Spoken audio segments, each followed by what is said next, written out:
And a good evening to you. Great thanks for joining us. This is Sunday Express. Tonight we have details of the latest in the inaugural travel of President William Ruto, of course, to the United Kingdom as well as the United States. We have details on that story, as well as the induction of members of Parliament, that is the National Assembly and the Senate, obviously, as the life of Parliament begins. And this comes after the conclusion of the governor's induction that was happening right in Mombasa. We have the latest from across the country and further afield.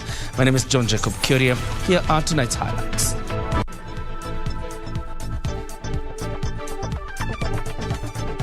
Maiden trip abroad. President William Ruto to attend Queen's funeral service. A special service is held at All Saints Cathedral in Nairobi in honor of a fallen monarch. Reliving his tenure as city boss, Lieutenant General Mohammed Badi takes us on a journey full of challenges.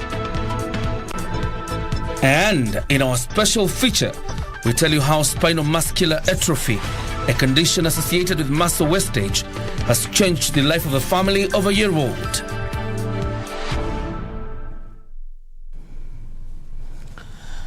Baron Abuli is a sign language interpreter once more. My name is John Jacob Kioria. Welcome to the broadcast tonight. President William Ruto is among world leaders who will be attending the funeral service of Queen Elizabeth II on Monday. This is the president's maiden trip abroad since his inauguration last Tuesday. A special service was today held at All Saints Cathedral in Nairobi to commemorate the Queen. She has been eulogized as a defender of faith and symbol of unity. She was the longest-serving monarch, having been at the throne for 70 years.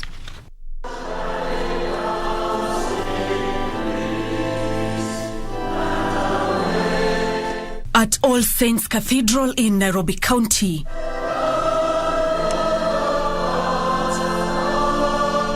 a special service in commemoration of the late Queen Elizabeth II is ongoing ahead of her burial on Monday.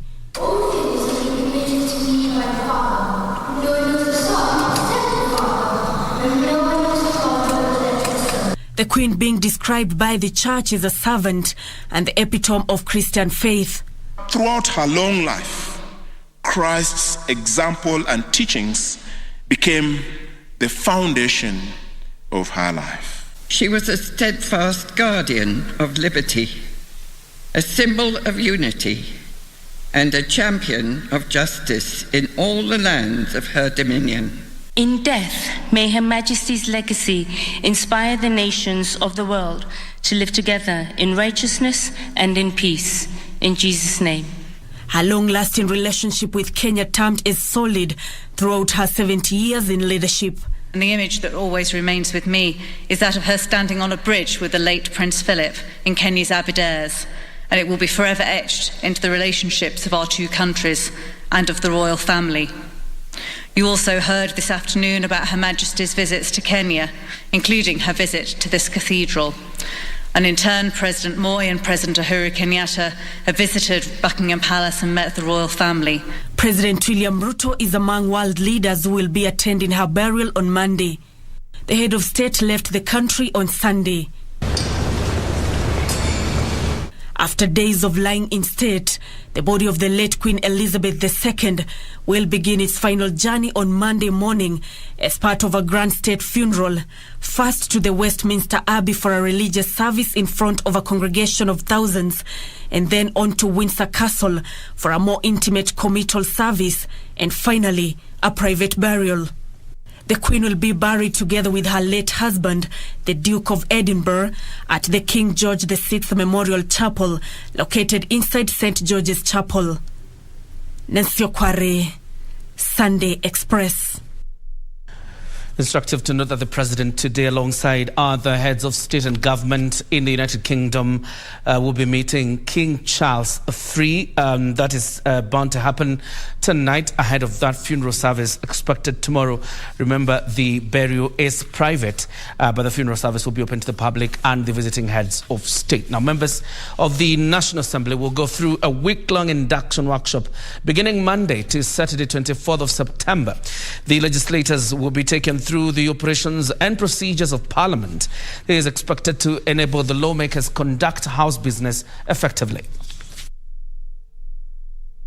It's all systems goes for the induction of members of Parliament ahead of the commencement of their legislative mandate in the 13th Parliament. The National Assembly has organized an induction retreat for all members of this House, which will take place from 18th to 24th September 2022.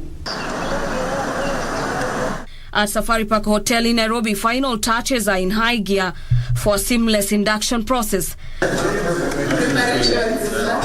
The induction that mainly targets newly elected lawmakers comes barely 2 weeks after MPs took the oath of office. I, Mwagi Kinjere, the member of the National Assembly, do so in the name of Almighty God. During the 1 week process, the lawmakers will be taken through the legislative process, such as how to sponsor bills, bring petitions to the floor, and issue statements on the floor of the House. Besides the House procedures, security matters, budget-making process and public finance, as well as formulation of laws, are also part of the areas that members of Parliament will be taken through as they embark on performing their duties. During his acceptance speech, Speaker of the National Assembly, Moses Wetangula, said the retreat will provide an excellent opportunity for members of Parliament to thoroughly acquaint themselves with their mandate in serving the electorate.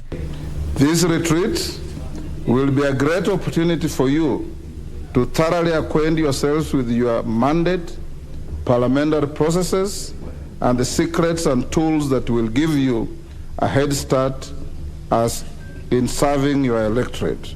I encourage you to attend all these sessions. For Sunday Express, I'm Gladys Mongai. And of course, you'll appreciate this comes amid a looming showdown between the Kenya Kwanza fraternity and Azimio over the leadership of the House and who indeed forms the majority side. The formation of an independent body to manage Kenya's capital city in March 2020 was no surprise to many, considering the rundown services which even the then governor, Mike Mbuvi Sonko, could not fix.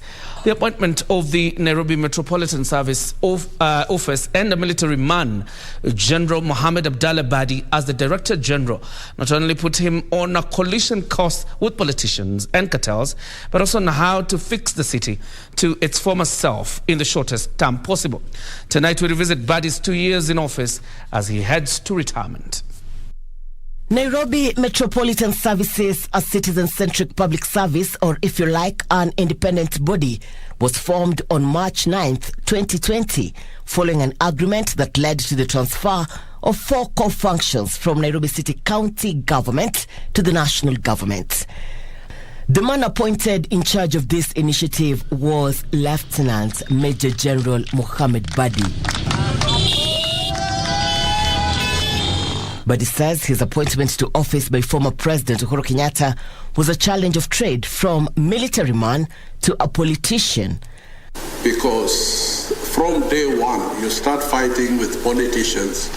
However, he managed to achieve a lot in a short period. To Badi, the most challenging assignment from his boss is when the country reported its first COVID-19 case. Within 2 weeks of my appointment, the first COVID case was discovered in Nairobi.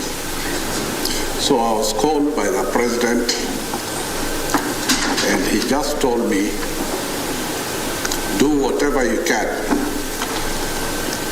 but COVID must not spread in Nairobi. Badi says his military training knowledge played a bigger role. First, he assessed the situation on how to contain the virus in a 4 million people capacity city. His main worry was how to contain the spread of the virus in the city slums. I went round the slums and there was no single hospital. There was no water, running water. So I started saying myself, how do I go on television and tell people to wash your hands when there is no water? So I went back to the president and I said, I have to build boreholes because there is no water in any of the slums. At least Madare and Kibera had some NGOs building some boreholes, which are not enough. Now with a 500,000 population, how does a 10-bed dispensary help? So I went back to the president with two tasks. One, there is no hospital. Two, there is no water. He just laughed at me and he said, you are a military person. Nevertheless, Buddy is a proud man who believes in placing his best foot forward while on duty. So these hospitals will be built within 90 days, and I want to see 100 boreholes built within 90 days. Believe me, in 80 days we built 100 boreholes within 90 days. A success story that Buddy largely attributes to his stay in India a while back and also his interaction with the people in the said country. While in college in India, a friend he met challenged him by putting up a perimeter wall within 12 hours in unbelievable circumstances. Cement takes 21 days to cure. And here is an Indian general telling me there'll be a wall the following day. So we just assume it's a normal talk. We jogged back to the college.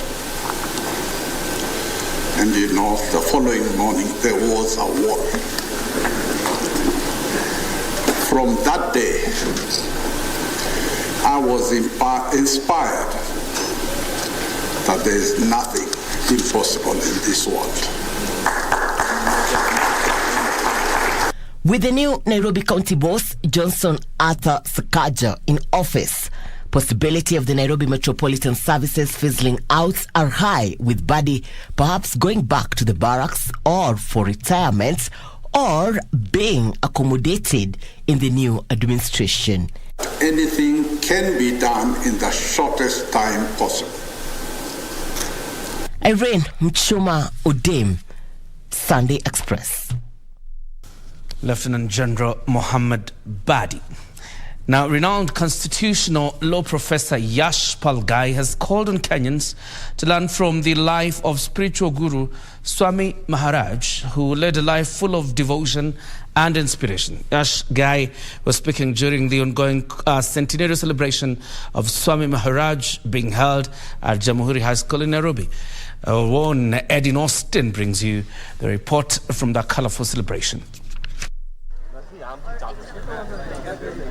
Kenyans make their way to Jamhuri High School to celebrate 100 years since the birth of Pramukh Swami Maharaj. This is the second day of celebration for the 9-day event, which comes to a close on the 25th of September. Yashpal Gai, who graced the event, called on Kenyans to embrace unity, especially after the gruesome electioneering period.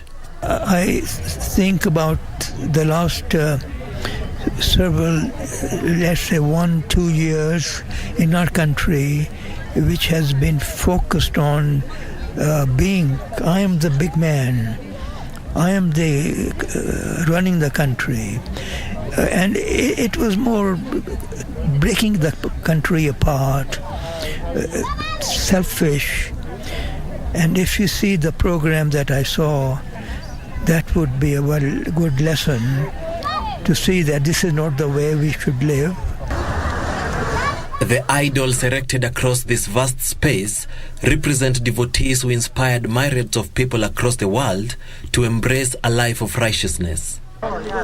Placed strategically at the center of the field is Swami Maharaj's image to memorialize his inspiring time in the world. We have displayed very nice exhibitions which can be seen behind there, whereby we are trying to pass on the message of addiction-free world. And I'm sure by visiting the exhibition, they will learn moral values from the life of His Holiness Pramukh Swami Maharaj. And his motto of life was, in the joy of others lies our own. And he lived for the upliftment of the society. Pramukh Swami Maharaj has been globally recognized in the Guinness Book of Records as one of the top 20 influential people in the world in 2002.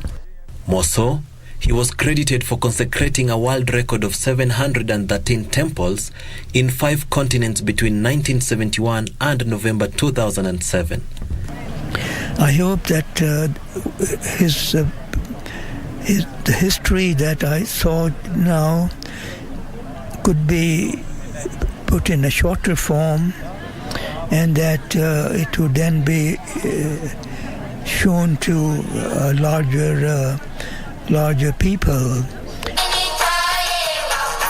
In the night, the event showcases interracial cultural programs that include both modern and native dances and songs to entertain the thronging crowd. Kenyans have been urged to turn up in large numbers in celebrating the life of Swami Maharaj, whose love and compassion for humanity was insatiable. Edwin Austin for Sunday Express. Being a Sunday, let's stick with religion a bit. And the Koja Shia Muslim community in Mombasa joined the rest of the world Sunday to mark the Battle of Karbala, the tragic episode in Islamic history where Prophet Muhammad's grandson, Imam Hussein, was martyred. Speaking during a procession to mark the day, Sheikh Sajjad Wajih, chairman of the Koja Iftina Asheri Jamaat Federation of Africa, urged Kenyans to unite and continue living in peace and harmony despite ethnic and religious differences.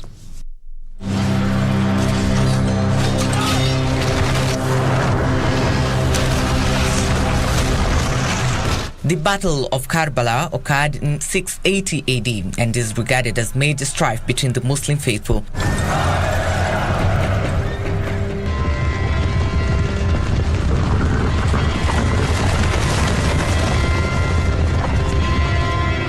Hussein, Prophet Muhammad's grandson, and his companions were slaughtered in the battle after they refused to pay allegiance to Yazid. The Umayyad Caliph of the time, after negotiations between the two sides failed.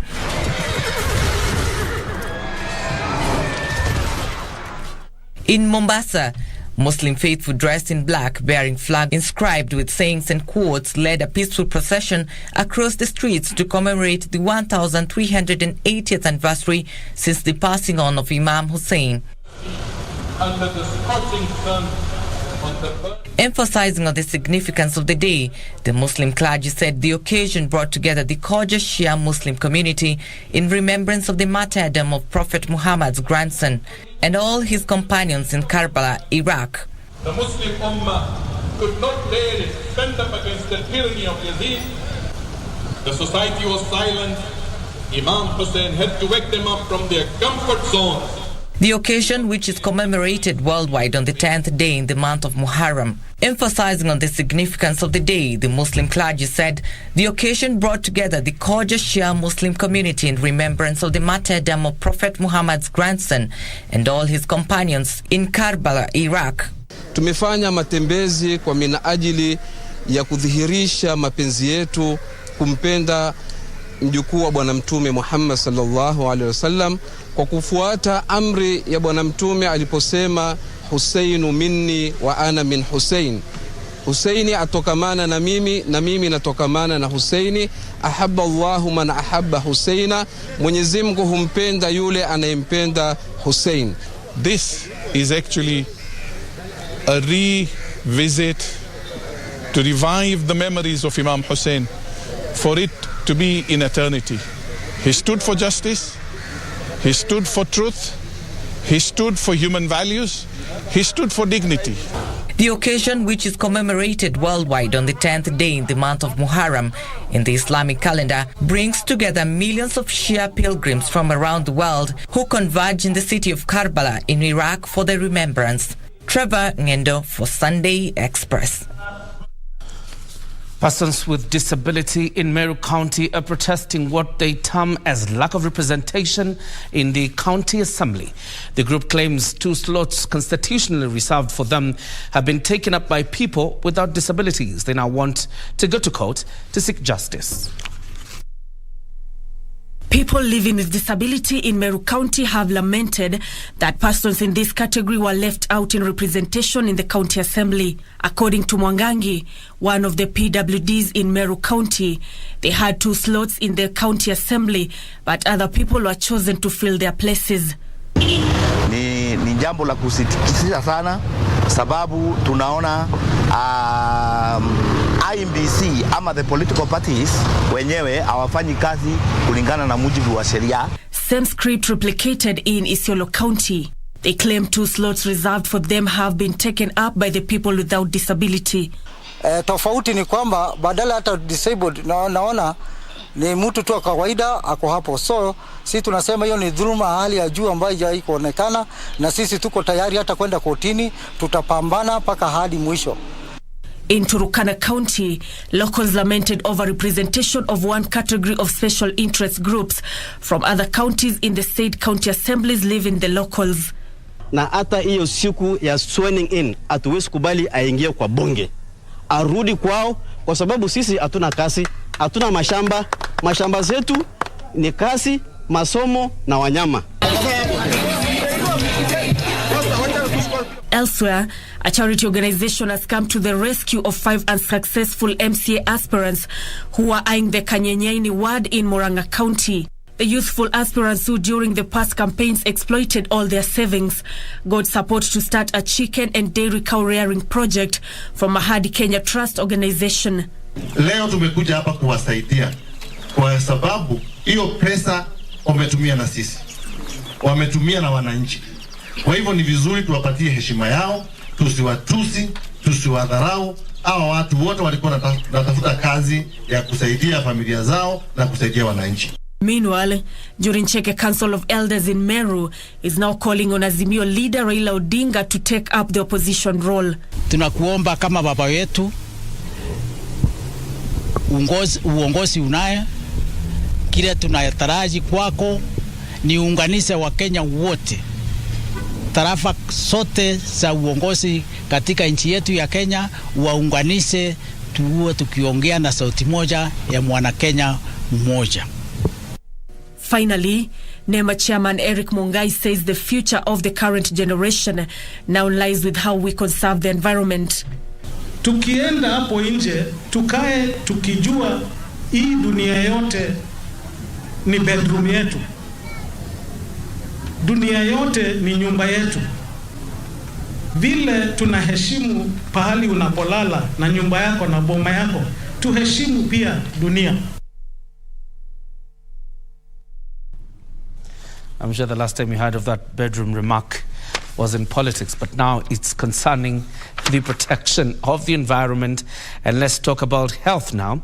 The Africa Center for Disease Control, Africa CDC, is warning that monkeypox continues to be a threat on the continent.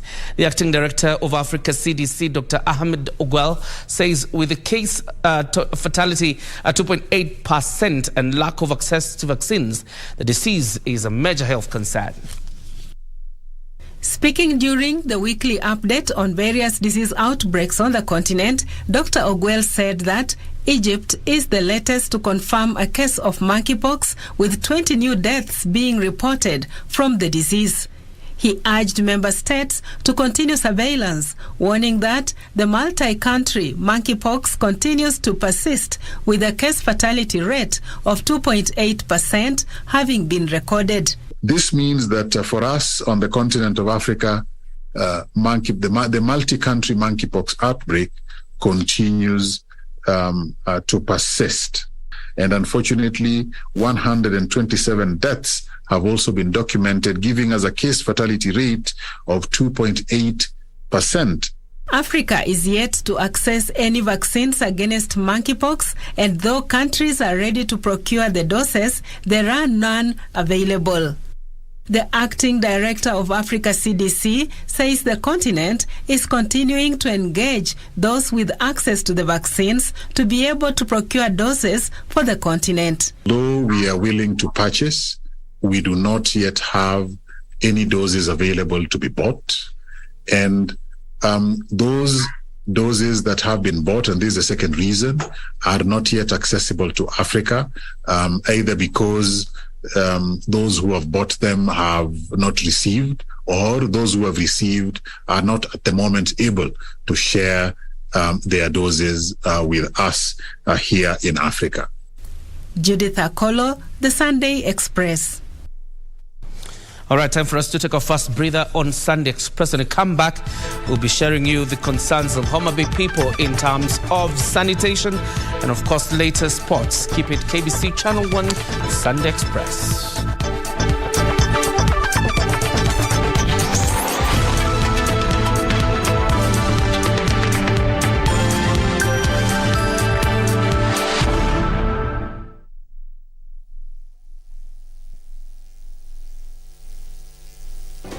Do you have a news story to share with KBC? Get in touch swiftly on email news@kbc.co.ke or call 0723-892-654 or 0734-780-124.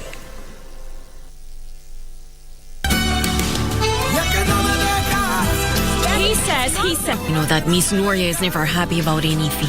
But this time she's going to have to put up with it because we're all united whether she likes it or not. Don't try to blame me for all...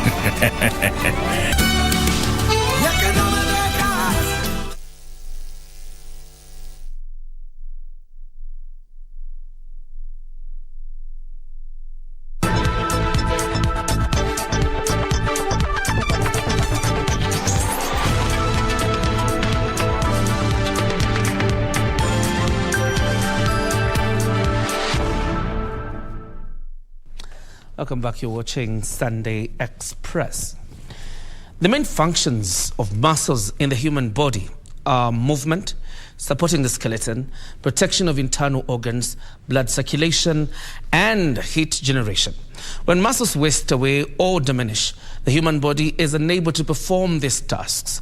That is what befell baby Nela Zuri at a tender age of 6 months. Our reporter Terry Jenga tells us how that condition, defined in medical terms as spinal muscular atrophy, changed the life of baby Nela and her family. When a child is born, we expect them to grow strong with time. But what if the contrary occurs? Let me to be a friend. You're my new friend, right? Nela Zuri was born a healthy child on 14th February 2018. However, at 6 months old, her mother realized something was amiss with her growth rate. A 6 months baby should be, at least strong, and they can hold their head, they've grown, like they're not fragile as they used to. And at 6 months, Nela was still floppy and very young and fragile. She just looked like something was wrong. After being diagnosed with pneumonia, baby Nela relapsed during her first birthday. Upon staying in ICU for like a week, at this period, the doctors have done everything possible to, stabilize the pneumonia. So the doctor got concerned because in this case, she's not getting stable. And I remember she was a bit better at some point. I asked the doctor to breastfeed her. So the doctor gave me a go-ahead. I went and breastfed her, and she coded. It's called coding, like she went flat. So they started resuscitating her and all that, and she came back. So the doctor got curious. This is not just any pneumonia. He told me that my daughter has a condition by the name spinal muscular atrophy. And the nerve is a system that if you don't give it nerve supply, the muscles start dying off because there's no nerve supply.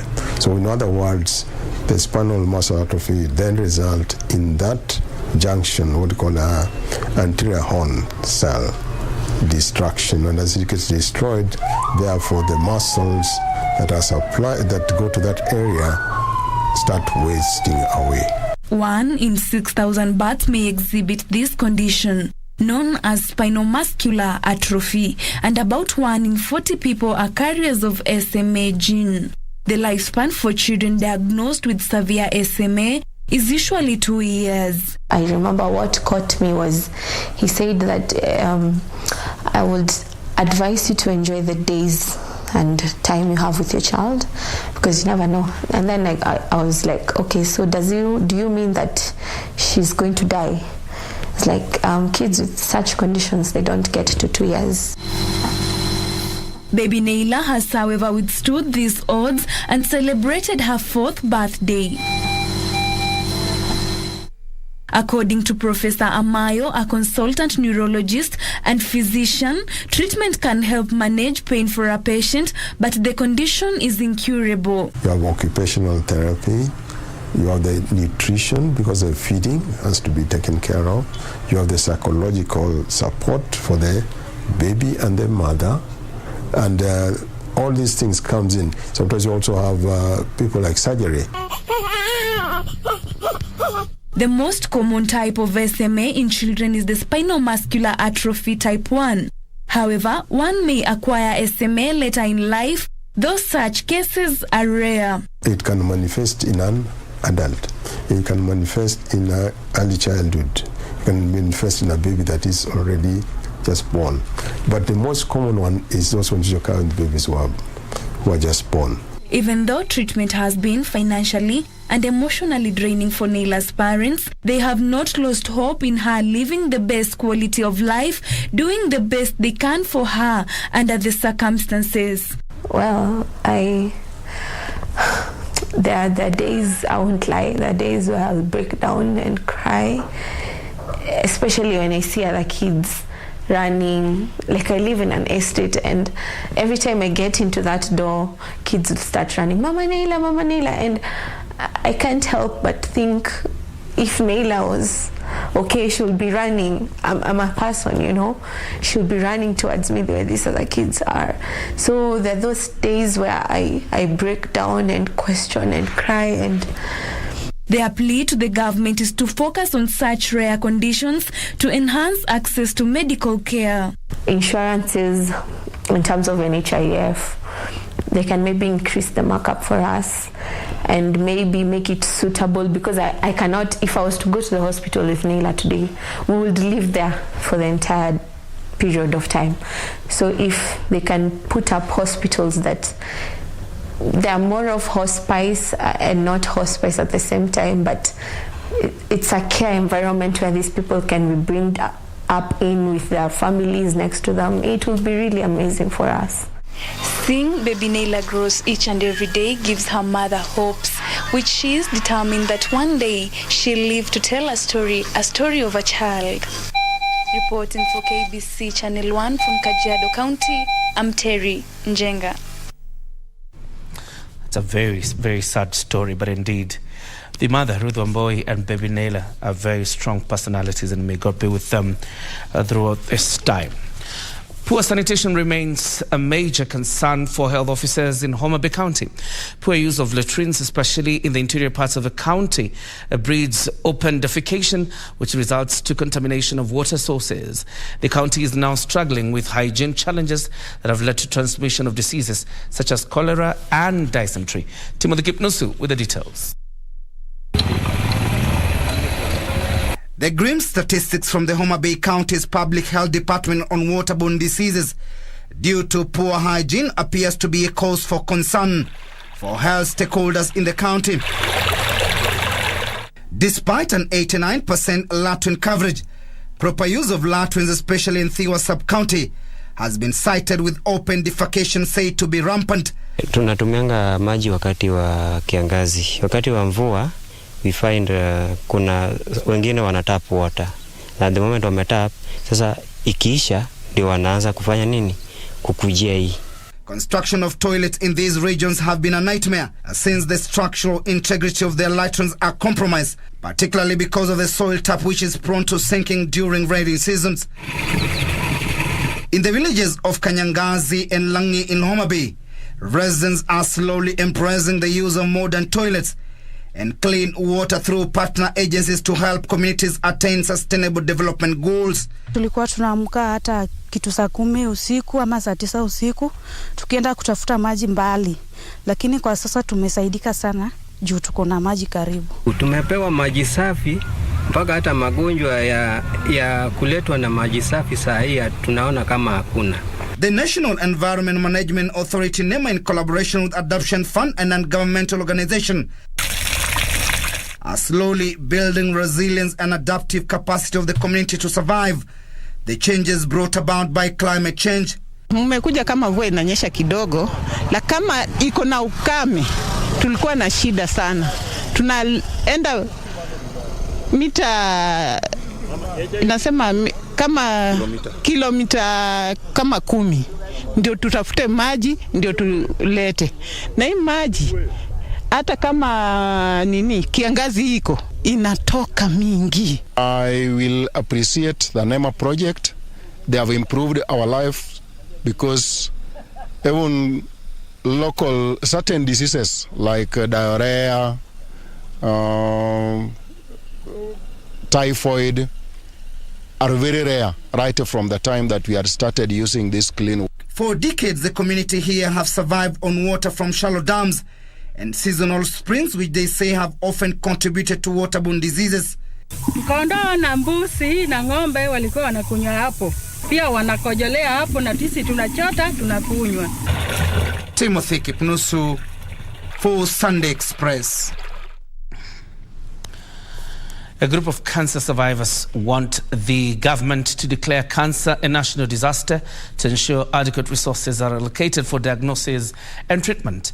They say with enhanced diagnosis and access to treatment, cancer patients can live long and productive lives. For 8 years, 56-year-old Jane Francis has bravely borne 3 types of cancers. 2014, I was very healthy, I had no issues, but in mid-June, I developed some itchy feeling that didn't go away. So after several months of the same, I decided to go for checkup.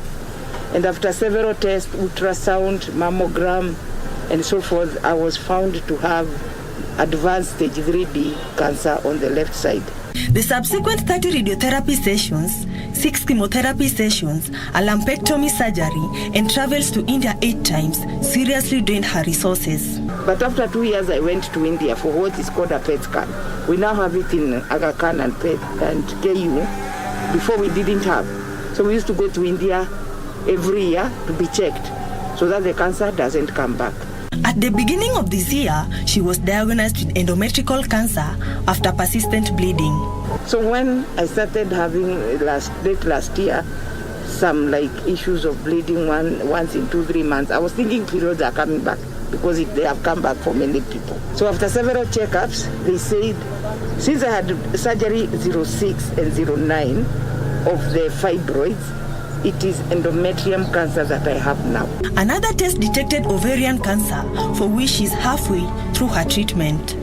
I did 10 radiotherapies, so I still have to do 20. No, cancer is very expensive to get the right treatment. So that's where I am. I'm halfway through my treatment. With all this disease burden, what has kept her going? What you need to do then is boost your immunity by taking a lot of, eating very well, a very good diet, which of course comprises very high fiber from vegetables, fruits also, and at the same time, it's not enough. So you need sometimes to have supplements. Her experience as a cancer survivor prompted her to start a foundation of cancer survivors groups in Kenya called Huduma ya Upendo to empower other cancer patients. We started groups where these women can empower themselves. They'll be able to make some little extra cash and be able to maybe boost their income, eat well, and still get something, especially to buy their medications, because you see most of them are on this hormonotherapy. For 62-year-old Rose Wanja, who has been living with breast cancer for 9 years, chemotherapy and radiotherapy sessions came with some side effects. Safari haikuwa mzuri, juu hizo kama zinafanya unatapika sana, mwili ni mnyonge kabisa. lakini ninashukuru sababu hiyo yote ilipita, na hata saa hii hakuna kazi siwezi fanya, kazi kidogo kidogo. But her major worry is the access to drugs. Kuna challenge hiyo ya madawa, bado ninakunywaga madawa na siko bei kali, na ni lazima nimeze moja kila siku. Sasa tungeomba kama hata hizi zingekuwa fixed kwa card. She, however, says the National Hospital Insurance Fund has come in handy for her and encourages other patients to enlist as members. Kama niko vipimo za mwisho, ndio nilikubali hata kukata hii kadi ya NHIF, sikuwa nayo. Vipimo za mwisho zilifika na ndio nayo kadi limachua. So sikupanga pesa yoyote, lakini ningepanga pesa. Among the group are those with stories of hope, such as Catherine Jerry, who had been diagnosed with stage 3 cervical cancer, and upon finishing her treatment regime, she's now cancer free. Daktari sasa ndiye akanielezea niko na kansa ya cervical. Akaanza kunicholea vile iko, so tu hata akili yangu sasa haiko. Akaniambia niko na kansa na ni iko stage 3. Yangu nilimaliza, nilienda clinic, wakaniambia niko sawa. Like Rose, her biggest challenge during treatment was finance too. Wakikuambia test unafanywa hii, lazima uende utafute hiyo pesa kama hukuwa nazo. Uende utafute ndio ukuje sasa ufanywe hiyo test. Na hii hukuwa pesa kidogo. She, however, cannot do heavy tasks and carry heavy luggage, forcing her to do lighter jobs which cannot help her settle her bills. Maisha yangu sasa vile nilifanywa operation, siwezi fanya kazi ngumu. Siwezi beba mtungi. Siwezi beba kitu yote mzito. These survivors say with the proper framework, cancer will be less burdensome. That our new government would like to kuhamasisha President Ruto and make sure our health system is really up, because it is really down. This, she says, will drastically reduce the burden of going to India. It is our ultimate responsibility to create awareness and to educate the public on regular cancer screening so as to reduce the number of cancer deaths and cancer cases in the country. For Channel 1, I'm Cheryl Abade. Regular cancer screening, quite an important one, and indeed paying attention to it. At this point, we're going to take a breather. When we come back, we'll take you up on sports and more stories.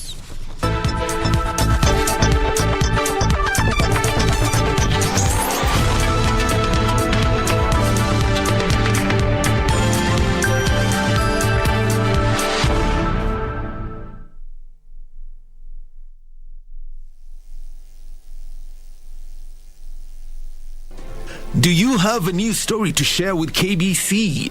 Get in touch swiftly on email news@kbc.co.ke or call 0723-892-654 or 0734-780-124.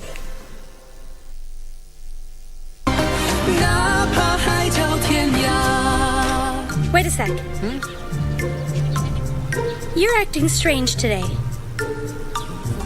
Hey? Betsy, come inside. Bailey. Father said you didn't want to come live with us because you wouldn't be able to adjust. I should spend more time with her. Shouldn't we ask someone to send her out of the palace? This doesn't mean I believe the priest. I just don't want the trouble.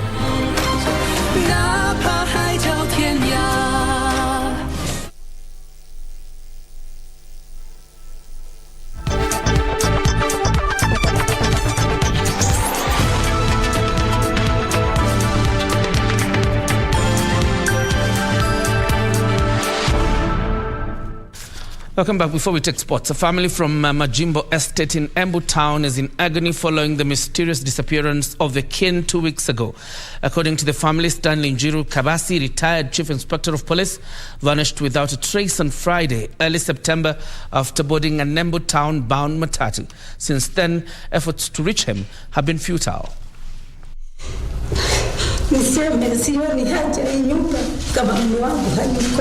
Agony and panic has hit a family in Embu Town after their 60-year-old kin went missing for 2 weeks.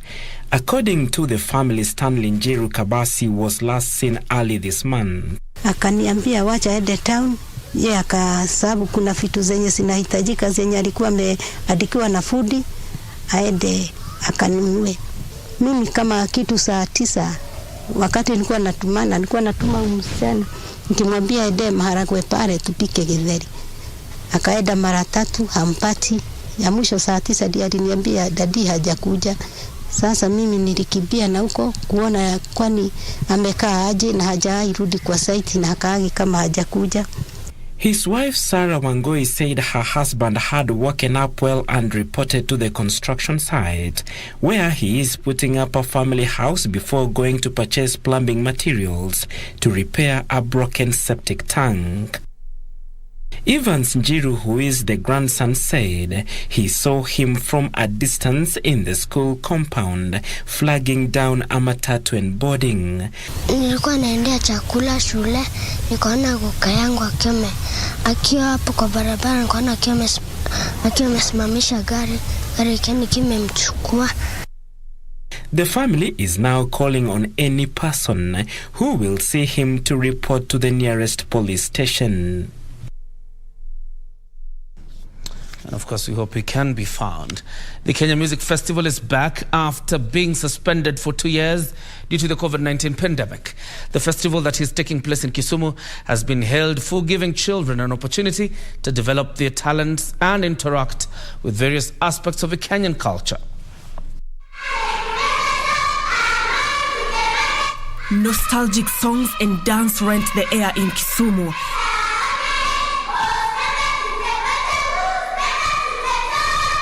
As the 94th edition of the Kenya Music Festival kicked off on Saturday.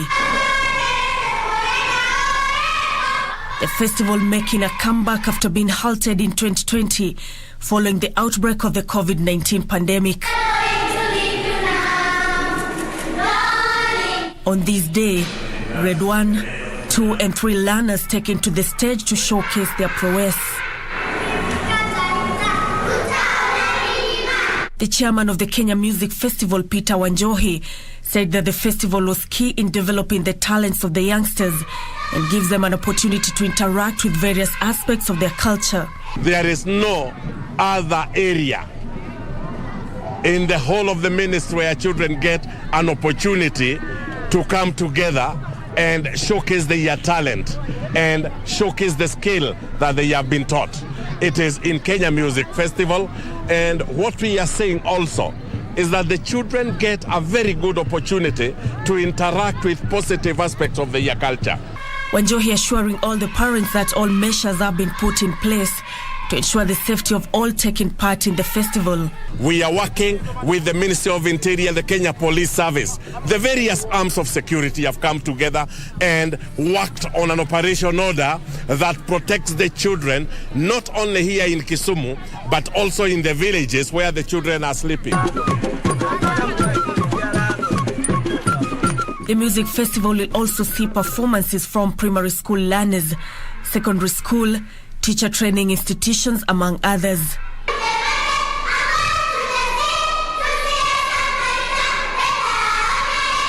Nancy Okware, Sunday Express.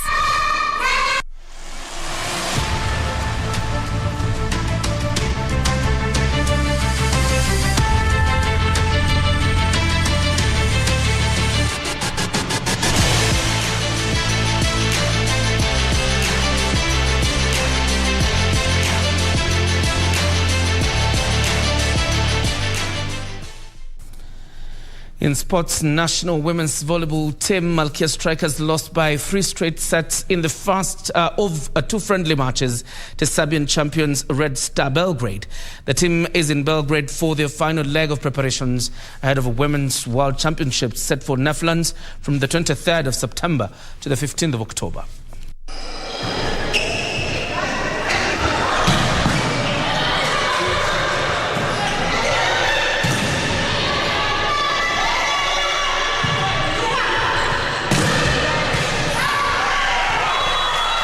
Tumeimprove sana side reception kwa sababu ndio imekuwa problem tangu, but leo umeona reception imekuwa poa. Mali tumekuwa na shida ni attacks na backward cover. The team is in the right path. We are leaving this match today very proud of our ladies and proud about our performance. What we gave in this match tonight prove that we are doing great and we are in the right path.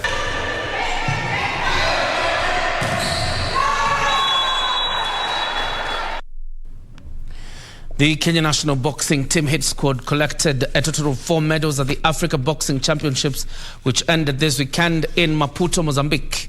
Hit squad won 3 silver medals and a bronze. Samuel Njao lost on points to Amando Rugabato of Mozambique in the featherweight final to win silver. Nico Koth also lost on points to Andrew Chilata of Zambia to miss out on the lightweight gold as he won silver. Elizabeth Ndiego was beaten by Mard Khadija of Morocco to win silver, while Boniface Mogunde lost to Hamza El Babri of Morocco on points in the semi-final to win the only bronze medal. A total of 9 Kenyan boxers competed in the Continental Championship, with 4 making it to the semi-final.